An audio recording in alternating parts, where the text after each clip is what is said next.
Actually ಇದು R M C gate ಇರೋದ್ರಿಂದ ಸಮಸ್ಯೆ ರೆಡಿ ಮಾಡಬೇಕು ಅಂದರೆ ಒಂದು ರೋಡ್ ಕ್ಲಿಯರ್ ಮಾಡಬೇಕು, ಎರಡನೇದು ಆರ್ ಎಮ್ ಸಿ ಗೇಟಲ್ಲಿ ಮೇಂಟೈನೆಂಟ್ ಮಾಡಬೇಕು. ಮಳೆಗಾಲ ಬಂದಾಗ ಹೆಂಗ್ ಗೊತ್ತಾ, ಅಲ್ದೆಲ್ಲ ನೀರು ತುಂಬ್ಕೊಂಡ್ಬಿಡುತ್ತೆ, ಅಲ್ಲ ದಿನ ಏನು ಗೊತ್ತಾಗಲ್ಲ ನಮ್ಗೆ. ಮಳೆ ಬಂದ್ರೆ ಅಂತೂ ರೋಡ್ ದಾಟೋದಿಕ್ಕೂ ಆಗಲ್ಲ, ತುಂಬಾ ಪ್ರಾಬ್ಲಮ್ ಆಗ್ತಿದೆ. ಸಂಜೆ 4:30 ಒಂದು 8 ಗಂಟೆವರೆಗೂ ನೋಡಿ, ಅವಾಗ ನಿಮಗೆ ಎಲ್ಲ ಗೊತ್ತಾಗ್ಬಿಡುತ್ತೆ.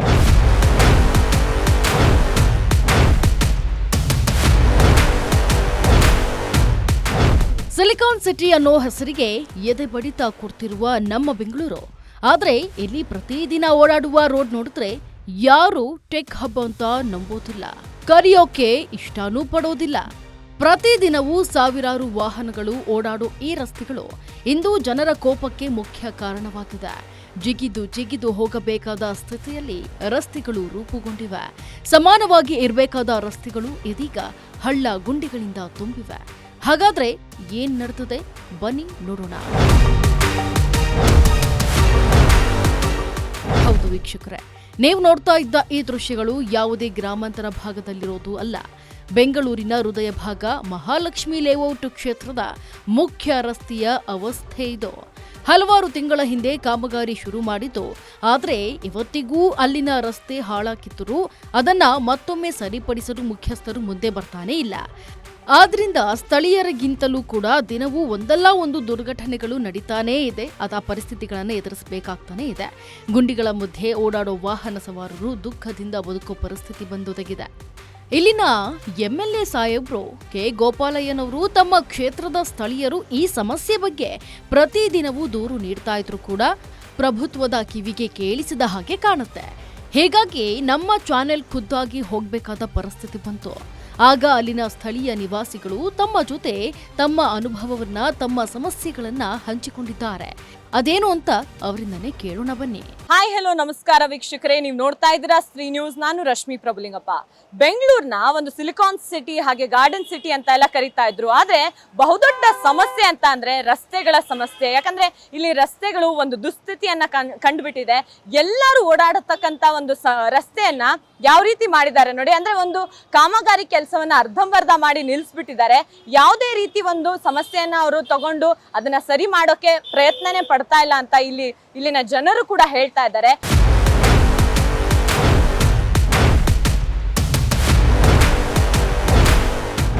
ಮೇಡಮ್ ಈ ರೋಡಲ್ಲಿ ಓಡಾಕ ಆಗಲ್ಲ ಮೇಡಮ್, ತುಂಬಾ ಪ್ರಾಬ್ಲಮ್ ಇದೆ. ಅಲ್ಲ ದಿನೇ ಅಲ್ಲಿ ಗಾಡಿ ಎಲ್ಲ ಅರ್ಜೆಂಟ್ ಇದೆ ಬಂದ್ರೆ ಅಲ್ಲಿ ಬಿದ್ದೋಗ್ತೀವಿ ಮೇಡಮ್. ತುಂಬಾ ಕಷ್ಟ ಆಗ್ತಿದೆ ಓಡಾಡಕ್ಕೆ.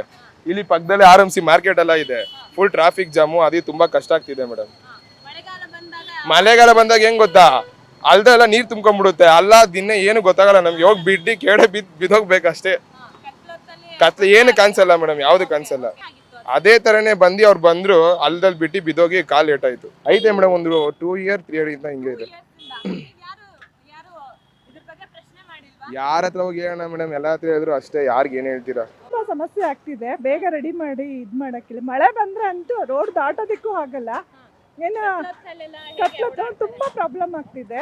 ಬೇಗ ರೆಡಿ ಮಾಡೋದಕ್ಕೆ ಸ್ವಲ್ಪ ಹೇಳಿ ನೀವು. ಮಕ್ಕಳಿಗೆ ಸ್ಕೂಲಿಗೆ ಹೋಗೋ ಮಕ್ಕಳಿಗೆ, ಕಾಲೇಜಿಗೆ ಹೋಗೋರಿಗೆ, ಆಫೀಸಿಗೆ ಹೋಗೋರಿಗೆ. ಮತ್ತೆ ಮಳೆ ಬಂದ್ರಂತೂ ನೀರು ಫುಲ್ ಕವರ್ ಆಗ್ಬಿಡತ್ತೆ. ಮತ್ತೆ ವೆಹಿಕಲ್ ಬಂದ್ರೆ ಹೇಗೆ ಗೊತ್ತಾಗತ್ತೆ? ಮಳೆ ನೀರಿದೆ ಗೊತ್ತಾಗಲ್ಲ. ಮತ್ತೆ ಏನಾದ್ರು ಹೆಚ್ಚು ಕಮ್ಮಿ ಇದ್ರೆ ಯಾರು ಜವಾಬ್ದಾರಿ ಆಗ್ತಾರಲ್ವಾ? ಆದ್ರಿಂದ ಅದು ಬೇಗ ಸೂಕ್ತ ವ್ಯವಸ್ಥೆ ಮಾಡಬೇಕು ಅಂತ ಕೇಳ್ಕೊಂತೀನಿ. ಇಲ್ಲ ಮೇಡಮ್, ಚೆನ್ನಾಗಿತ್ತು. ಈಗ ಮಳೆ ಸ್ವಲ್ಪ ರೋಡ್ ಎಲ್ಲ ಮಾಡಿದ್ರಲ್ಲ, ಹಾಗೆ ಹೀಗಾಗಿದೆ. ಎಲ್ಲ ಮಾಡಿಸ್ತಿದ್ದಾರೆ, ಬಟ್ ಈಗ ನೀವೆಲ್ಲರೂ ಸೇರಿ ಈಗ ಈ ಕಡೆ ಜನರು ಎಲ್ಲ ಒಂದು ಪ್ರಶ್ನೆ ಮಾಡಿಲ್ವಾ ಇಲ್ಲಿನ ಶಾಸಕರಿಗೆ ಹಾಗೆ ಎಂಎಲ್ಎ ಅವರಿಗೆಲ್ಲ? ಇಲ್ಲ, ಹೇಳಿದ್ರೆ ಮಾಡ್ಕೊಡ್ತಾರೆ, ಆ ಥರ ಏನು. ಮತ್ತೆ ಯಾಕೆ ಹೇಳಿಲ್ವಾ? ತಡವಾಗಿದೆಯಲ್ಲ. ತಡವಾಗಿದೆ. ಒಂದು ದುರ್ಘಟನೆ ನಡೆದಿದೆ, ಒಬ್ರು ಕಾಲು ಮುರ್ಕೊಂಡಿದ್ದಾರೆ. ಹೀಗಾಗಿ ಇಂತ ಆಕ್ಸಿಡೆಂಟ್ಸ್ ಆಗ್ತಾನೆ ಇರುತ್ತೆ. ಇಲ್ಲ, ಎಂಎಲ್ಎಗಳಿಗೆ ಹೇಳಿದ್ರೆ ಮಾಡ್ಕೊಡ್ತಾರೆ. ಈಗ ಮತ್ತೆ ವೆಹಿಕಲ್ ತುಂಬಾ ಓಡಾಡ್ತಿರೋದ್ರಿಂದ ಇದಾಗ್ತಾ ಇದೆ. ಮಾಡ್ತಾರೆ, ಹಂಗಿಲ್ಲ. ಅದನ್ನ ನೋಡ್ಬಿಟ್ಟು ವ್ಯವಸ್ಥೆ. ಗಾಡಿಗಳು ಹೋಗೋ ಬರೋರೆಲ್ಲ ಬೀಳ್ತಾರೆ ಕೆಳಗಡೆ. ಆವಾಗ ಅದನ್ನ ಸಿಮೆಂಟ್ ಅದು ಇದು ಜಲ್ಲಿಕಲ್ಲು ಹಾಕಿ ಕ್ಲೀನ್ ಮಾಡಬೇಕು. ಅದಕ್ಕೆ ರೋಡ್ ಕರೆಕ್ಟಾಗಿದ್ರೆ ಅವ್ರಿಗೂ ತೊಂದರೆ ಆಗಲ್ಲ. ಅವರು ಅದಕ್ಕೆ ರೋಡ್ ಸರಿ ಮಾಡಿಬಿಟ್ರೆ ಹೋಗೋಕೆ ಬರೋಕೆ ಕರೆಕ್ಟಾಗಿರುತ್ತೆ. ಮಳೆಗಾಲ ಬಂದಾಗ ನೀರು ಕರೆಕ್ಟಾಗಿ ಹೋದರೆ ಏನು ವ್ಯವಸ್ಥೆ ಇರಲ್ಲ, ನೀರೆಲ್ಲ ಇಲ್ಲಿ ಕ್ಲೀನಾಗಿ ಹೋಗ್ಬಿಡುತ್ತೆ. ಆ ಗುಂಡಿಗಳಿಗೆ ಬಿದ್ದಿರೋದು ಮಾತ್ರ ಸರಿ ಮಾಡಿದ್ರೆ ಸಾಕು. ಅಲ್ಲ, ಸಮಸ್ಯೆ ಇವಾಗಿಂತ ನೀವು ಬೆಳಗ್ಗೆ ಒಂದು 8 ರಿಂದ 9 ಗಂಟೆ ಬನ್ನಿ, ಸಂಜೆ 4:30 ಒಂದು 8 ಗಂಟೆವರೆಗೂ ನೋಡಿ, ಅವಾಗ ನಿಮಗೆ ಎಲ್ಲ ಗೊತ್ತಾಗ್ಬಿಡುತ್ತೆ. ನಾವೇನು ಹೇಳೋಕ್ಕಾಗಲ್ಲ, ನೀವೇ ನೋಡಬೇಕು. ಫುಲ್ಲು ಜಾಮ್ ಆಗುತ್ತೆ, ಒಂದು ಗಾಡಿ ಹೋಗೋಕ್ಕಾಗಲ್ಲ, ಒಂದು ವೆಹಿಕಲ್ ಹೋಗೋಕ್ಕಾಗಲ್ಲ, ಜನ ಟರ್ನ್ ಮಾಡೋಕ್ಕೂ ಆಗಲ್ಲ. ತುಂಬ ಪ್ರಾಬ್ಲಮ್ ಇದೆ.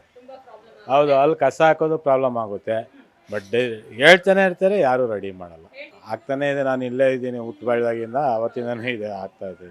ಅಲ್ಲ, ರೆಡಿ ಮಾಡಿಸ್ತಾ ಇರ್ತಾರೆ, ಮತ್ತೆ ಗುಂಡಿಗಳು ಆಗ್ತಾ ಇರ್ತಾರೆ. ಯಾಕೆಂದರೆ ಇದು RMC ಗೇಟ್ ಈ ಕಡೆ ಬರ್ತದೆ, ದೊಡ್ಡ ಗಾಡಿ ಬ್ರೇಕ್ ಹೊಡಿತಾರೆ, ಅದರಿಂದ ಪ್ರಾಬ್ಲಮ್ ಆಗಿ ಆ್ಯಕ್ಚುಲಿ ಇದು RMC ಗೇಟ್ ಇರೋದ್ರಿಂದ ಸಮಸ್ಯೆ ರೆಡಿ ಮಾಡಬೇಕು ಅಂದರೆ ಒಂದು ರೋಡ್ ಕ್ಲಿಯರ್ ಮಾಡಬೇಕು. ಎರಡನೇದು RMC ಗೇಟಲ್ಲಿ ಮೇಂಟೈನೆಂಟ್ ಮಾಡಬೇಕು. ಮಳೆಗಾಲ ಬಂದಾಗ ಮಾಮೂಲಿ ನೀರು ತುಂಬ್ಕೊಂಡು ಈ ಕಡೆ ಎಲ್ಲ ಹರಿತಾ ಇದೆ, ಇಲ್ಲೆಲ್ಲೂ ನೀರು ಹೋಗೋಕೆ ಜಾಗ ಇಲ್ಲ. ಚರಂಡಿ ಇದೆ, ಚರಂಡಿಗೆ ಯಾವುದು ನೀರು ಹೋಗಲ್ಲ, ಎಲ್ಲ ರೋಡ್ ಮೇಲೆ ಹರಿಯುತ್ತೆ. ನೋಡಿದ್ರಲ್ಲ, ಸ್ಥಳೀಯರ ಮನಸ್ಥಿತಿ ಕೇವಲ ತೊಂದರೆ ಮಟ್ಟದಲ್ಲಿ ನಿಂತಿಲ್ಲ, ಇದು ಈಗ ಅಪಾಯದ ಮಟ್ಟ ತಲುಪಿದೆ. ಈಗಾಗಲೇ ಈ ಗುಂಡಿ ತುಂಬಿದ ರಸ್ತೆ ಮೇಲೆ ಓಡಾಡಿ ಮೊನ್ನೆ ಅಷ್ಟೇ ಒಬ್ಬ ಯುವಕನ ಸ್ಥಿತಿ ಸೀರಿಯಸ್ ಆಗಿದೆ. ತನ್ನ ಕಾಲು ಮುರಿದುಕೊಂಡಿದ್ದಾನೆ. ಇದೇ ಕ್ಷೇತ್ರದ ಮತ್ತೊಂದು ಮುಖ್ಯ ರಸ್ತೆ ಮತ್ತದೇ ದುಸ್ಥಿತಿ ಇದೆ. ಹೌದು, ಕಂಠೀರವ ಸ್ಟುಡಿಯೋ ಬಳಿ ಇರುವ ಬ್ರಿಡ್ಜ್ ಕೆಳಗಿನ ರಸ್ತೆಯ ಬಗ್ಗೆ ಹೇಳ್ತಾ ಇದ್ದೀನಿ ನೋಡಿ.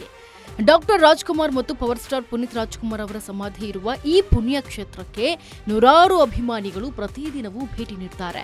ಕಂಠೀರವ ಸ್ಟುಡಿಯೋ ಹತ್ತಿರದ ಬ್ರಿಡ್ಜ್ ಕೆಳಗಿನ ರಸ್ತೆ, ಇಲ್ಲಿನ ಹಾಲಿ ಉಪಸ್ಥಿತಿ ನೋಡಿದ್ರೆ ಇದು ರಾಜ್ಯ ರಾಜಧಾನಿ ರಸ್ತೆ ಅಂದ್ರೆ ನಂಬಲಿಕ್ಕೆ ಸಾಧ್ಯವೇ ಇಲ್ಲ ಬಿಡಿ. ಹೌದು ವೀಕ್ಷಕರೇ, ನೀವು ನೋಡ್ತಾ ಇದ್ದ ರಸ್ತೆಯು ಕಂಠೀರವ ಸ್ಟುಡಿಯೋಗೆ ಹೋಗುವಂತಹ ಪ್ರಮುಖ ಮಾರ್ಗ. ಈ ರಸ್ತೆಯಲ್ಲಿ ಪ್ರತಿದಿನವೂ ಸಾವಿರಾರು ವಾಹನಗಳು ಓಡಾಡ್ತವೆ. ಪ್ರವಾಸಿಗರಿಂದ ಹಿಡಿದು ಸ್ಥಳೀಯರ ತನಕ ಎಲ್ಲರೂ ಕೂಡ ಬಳಸುವಂತಹ ಮಾರ್ಗವಿದು. ಆದ್ರೆ ಇದರ ಸ್ಥಿತಿ ಹೇಳೋರಿಲ್ಲ, ಕೇಳೋರಿಲ್ಲ. ಇನ್ನು ಬ್ರಿಡ್ಜ್ ಕೆಳಗಿರುವ ರಸ್ತೆಯು ಭಾರೀ ಗುಂಡಿಗಳಿಂದ ಕೂಡಿದ್ದು, ಮಳೆ ಬಂದ್ರೆ ಇಲ್ಲಿ ನೀರು ನಿಲ್ಲುವುದು ನಿತ್ಯದ ಕಹಿ ಕಥೆ. ವಾಹನ ಸವಾರರು ಸಮಸ್ಯೆ ಅನುಭವಿಸ್ತಾ ಇದ್ದು, ಅಪಘಾತಗಳ ಭೀತಿ ಕೂಡ ಹೆಚ್ಚಾಗ್ತಾ ಇದೆ. ಸ್ಥಳೀಯರು ಮತ್ತು ಅಭಿಮಾನಿಗಳು ಈ ದೈನಂದಿನ ಸಮಸ್ಯೆಯನ್ನ ಎದುರಿಸಬೇಕಾಗ್ತಾ ಇದೆ. ಮತ್ತೊಂದು ರಸ್ತೆ ನೀವು ನೋಡ್ಬೋದು, ಇಲ್ಲಿ ಕಂಠೀರವ ಸ್ಟುಡಿಯೋ ಅಂತ ಕೆಳಗಿರುವಂತಹ ರಸ್ತೆ ಫ್ಲೈಓವರ್ ಕೆಳಗಡೆ ಇದೆ. ಯಾವ ರೀತಿ ಕಾಮಗಾರಿ ರಸ್ತೆಯನ್ನ ಹಾಗೆ ಅರ್ಧಂಬರ್ಧ ನಿಲ್ಲಿಸಿ ಬಿಟ್ಬಿಟ್ಟಿದ್ದಾರೆ ನೋಡಿ. ಇಲ್ಲಿ ಫ್ಲೈಓವರ್ ಕೆಳಗಡೆ ಎಲ್ಲಾ ವಾಹನಗಳು ಚಲಿಸ್ತಾ ಇದಾವೆ, ಆದ್ರೆ ಯಾವುದೇ ರೀತಿಯ ಒಂದು ಸೌಕರ್ಯಗಳನ್ನ ಸುಲಭವಾಗಿ ಮಾಡ್ಕೊಟ್ಟಿಲ್ಲ. ಎಲ್ಲಾ ರಸ್ತೆಗಳನ್ನ ಹಾಗೆ ಅರ್ಧಂಬರ್ಧ ಬಿಟ್ಬಿಟ್ಟಿದ್ದಾರೆ. ಏನಾರ ನೀರು ತುಂಬಿಕೊಂಡ್ರೆ ಮಳೆಗಾಲದಲ್ಲಿ ಆಗಿರ್ಬೋದು, ರಾತ್ರಿ ಹೊತ್ತು ಬಹಳನೇ ತೊಂದರೆ ಆಗುತ್ತೆ. ಎಲ್ಲಾ ಆಫೀಸ್ ಹೋಗೋರು ಇರ್ತಾರೆ, ಶಾಲಾ ಕಾಲೇಜ್ಗಳಿಗೆ ಹೋಗೋರು ಇರ್ತಾರೆ, ಹಾಗೆ ಆಂಬುಲೆನ್ಸ್ ಏನಾರ ಬಂದ್ಬಿಟ್ರೆ ಅಂತೂ ಇಲ್ಲೇ ನಿಂತು ಬಿಡ್ಬೇಕಾಗುತ್ತೆ. ಜಾಮ್ ಆದಾಗ ಅಷ್ಟೇ ಎಲ್ಲಾ ತರದ ಸಮಸ್ಯೆಯನ್ನ ಇಲ್ಲಿ ಜನರು ಎದುರಿಸ್ತಾ ಇದ್ದಾರೆ. ಆದ್ರೆ ಇಲ್ಲಿನ ಶಾಸಕರು ಹಾಗೆ ಒಂದು ಏನ್ ಮೇಲ್ ಅಧಿಕಾರಿಗಳಿದ್ದಾರೆ, ಯಾವುದೇ ರೀತಿ ಒಂದು ಮೇಲ್ ವಿಚಾರಣೆಯನ್ನ ಮಾಡಿಲ್ಲ, ಹಾಗೆ ಇದ್ರ ಬಗ್ಗೆ ಕನ್ಸರ್ನ್ ಅನ್ನ ತೋರಿಸ್ತಾ ಇಲ್ಲ ಅನ್ನೋದು ಈ ಒಂದು ಜನರ ಪ್ರಶ್ನೆ ಆಗಿದೆ. ಹಾಗೆ ನೋಡ್ಬೋದು ನೀವು, ಅಲ್ಲಿರ್ತಕ್ಕಂಥ ಗುಂಡಿಗಳು ಯಾವ ರೀತಿ ಹಾಗೆ ಅರ್ಧಂಬರ್ಧ ಬಿಟ್ಟಿದ್ದಾರೆ ನೋಡಿ. ಎಲ್ಲಾ ವೆಹಿಕಲ್ಸ್ ಓಡಾಡ್ತಾ ಇರೋಂಥದ್ದು, ದ್ವಿಚಕ್ರ ಆಗಿರ್ಬೋದು, ಹಾಗೆ ಕಾರ್ಗಳಾಗಿರ್ಬೋದು, ಎಲ್ಲ ಹಾಗೆ ಸ್ಲೋ ಆಗಿ ಬರೋಂಥದ್ದಾಗುತ್ತೆ. ಯಾರ ಪೇಷಂಟ್ಸ್, ಈಗ ಪ್ರೆಗ್ನೆಂಟ್ ವುಮೆನ್ ಇರ್ತಾರೆ, ಗರ್ಭಿಣಿ ಸ್ತ್ರೀಯರು, ಹಾಗೆ ಪೇಷಂಟ್ಸ್, ಇವರೆಲ್ಲ ಬರ್ತಾ ಇರ್ಬೇಕಾದ್ರೆ ಬಹಳನೇ ತೊಂದರೆ ಆಗುತ್ತೆ. ನೋಡ್ತಾ ಇದ್ದೀರಲ್ಲ, ಎಲ್ಲರೂ ಈ ಒಂದು ಸಮಸ್ಯೆಯನ್ನ ಎದುರಿಸ್ತಾ ಹೋಗ್ತಾ ಇದ್ದಾರೆ. ಯಾವುದೇ ರೀತಿಯಾದ ಒಂದು ಪರಿಹಾರನ ಇಲ್ಲಿ ಒಂದು ಶಾಸಕರಾಗಿರ್ಲಿ, ಹಾಗೆ MLAಗಳಾಗಿರ್ಲಿ ತೋರಿಲ್ಲ. ಹಾಗೆ ಇದನ್ನ ಬಂದು ಬೇಗ ಸರಿ ಮಾಡಿ. ಒಂದು ಕಾಂಗ್ರೆಸ್ ಪಕ್ಷ ಬಂದಿದೆ ಅಂತಂದ್ರೆ, ರಾಜಕೀಯ ಟೈಮ್ ಅಲ್ಲಿ ನೀವು ಎಲೆಕ್ಷನ್ ಗೆ ಯಾವ ರೀತಿ ದುಡ್ಡು ಖರ್ಚು ಮಾಡ್ತೀರಾ, ಯಾವ ರೀತಿ ಭರವಸೆಯನ್ನ ಕೊಡ್ತೀರಾ, ಅದನ್ನ ಒಂದು ಅಧಿಕಾರಕ್ಕೆ ಬಂದ ಮೇಲೂ ಕೂಡ ನೀವ್ ಅದನ್ನ ಸರಿಯಾದ ರೀತಿಯಲ್ಲಿ ಆ ಒಂದು ಕೆಲಸವನ್ನ ಕಾರ್ಯವನ್ನ ಸಂಪೂರ್ಣ ಮಾಡ್ಬೇಕಾಗತ್ತೆ. ಅದು ನಿಮ್ಮ ಜವಾಬ್ದಾರಿ. ಬರೀ ರಾಜಕಾರಣ ಮಾಡ್ತಾ ಇರ್ಬೇಕಾದ್ರೆ ನೀವು ಕೊಡ್ತಕ್ಕಂತ ಭರವಸೆಗಳು ಇವಾಗ ನೀವು ಅಧಿಕಾರಕ್ಕೆ ಬಂದ ಮೇಲೆ ಕೊಡ್ತಾ ಇಲ್ಲ ಅನ್ನೋದು ಈ ಒಂದು ಜನರ ಪ್ರಶ್ನೆ ಆಗಿದೆ. ಆದಷ್ಟು ಬೇಗ ಈ ಒಂದು ಸಮಸ್ಯೆಗಳನ್ನ ನೀವು ಸರಿ ಮಾಡ್ಬೇಕು ಅಂತ ಈ ಮೂಲಕ ಕೇಳ್ಕೊಳ್ತಾ ಇದೀವಿ. ಬಿಬಿಎಂಪಿ ಅಧಿಕಾರಿಗಳು ಅಲ್ಲದೆ ಈ ಭಾಗದ ಶಾಸಕರಾದ ಶ್ರೀ ಕೆ ಗೋಪಾಲಯ್ಯ ಅವರ ಗಮನವು ಈ ರಸ್ತೆಯ ಕಡೆಗೆ ಇನ್ನೂ ಸರಿಯಾಗಿ ಹೋಗಿಲ್ಲ ಎಂಬ ಆರೋಪವಿದೆ. ರಾಜ್ ಕುಟುಂಬದ ಭಕ್ತರಾದ ಸಾವಿರಾರು ಅಭಿಮಾನಿಗಳು ಪ್ರತಿದಿನ ಇಲ್ಲಿ ಭೇಟಿ ನೀಡ್ತಾರೆ. ಅಂಥ ಒಂದು ಪ್ರಮುಖ ಸ್ಥಳದ ರಸ್ತೆಯೇ ಇಂತಹ ಸ್ಥಿತಿಯಲ್ಲಿ ಇದ್ರೆ ಸರ್ಕಾರದ ಸ್ಪಂದನೆಯು ಎಷ್ಟು ತಡವಾಗ್ತಿದೆ ಅಂತ ತಿಳಿಯಬಹುದು. ಸ್ಥಳೀಯರು ಒತ್ತಾಯಿಸಿದ್ದಾರೆ, ಈ ರಸ್ತೆಗೆ ಗಂಭೀರತೆ ನೀಡಿ ತಕ್ಷಣ ಕಾಮಗಾರಿ ಮುಗಿಸಿ ನಮ್ಮ ರಾಜ್ ಕುಟುಂಬದ ಸ್ಥಾನಕ್ಕೆ ಸರಿಯಾದ ಸ್ಥಾನಮಾನವನ್ನ ಕೊಡಿ, ಅವರಿಗೆ ಅಗೌರವ ಆಗಬಾರದು ಅಂತ ಹೇಳ್ತಿದ್ದಾರೆ. ಹೀಗಾಗಿ ಶಾಸಕರು ಹಾಗೆ ಬಿಬಿಎಂಪಿ ಅಧಿಕಾರಿಗಳು ಈ ರಸ್ತೆಗಳ ಬಗ್ಗೆ ಗಂಭೀರವಾಗಿದ್ದು, ಇಲ್ಲಿ ಅತ್ತ ಜೀವನವೂ ಇತ್ತ ರಸ್ತೆಗೂ ಅಪಾಯ. ನೀವು ನೋಡಬಹುದು, ಇಲ್ಲಿನ ಸ್ಥಳೀಯರು ಒಂದು ಮಾತು ಸ್ಪಷ್ಟವಾಗಿ ಹೇಳಿದ್ದಾರೆ, ಈ ಮುಖ್ಯ ರಸ್ತೆಗೆ ಇನ್ನು ಈ ಸ್ಥಿತಿ ಬೇಡ, ಬೇಗನೆ ಗುಂಡಿಗಳನ್ನು ಮುಚ್ಚಿ ಜನಸಾಮಾನ್ಯರು ಆರಾಮಾಗಿ ಓಡಾಡಲು ಈ ದಾರಿಯನ್ನ ಮಾಡಿಕೊಡಿ ಅಂತ ಕೇಳಿದ್ದಾರೆ.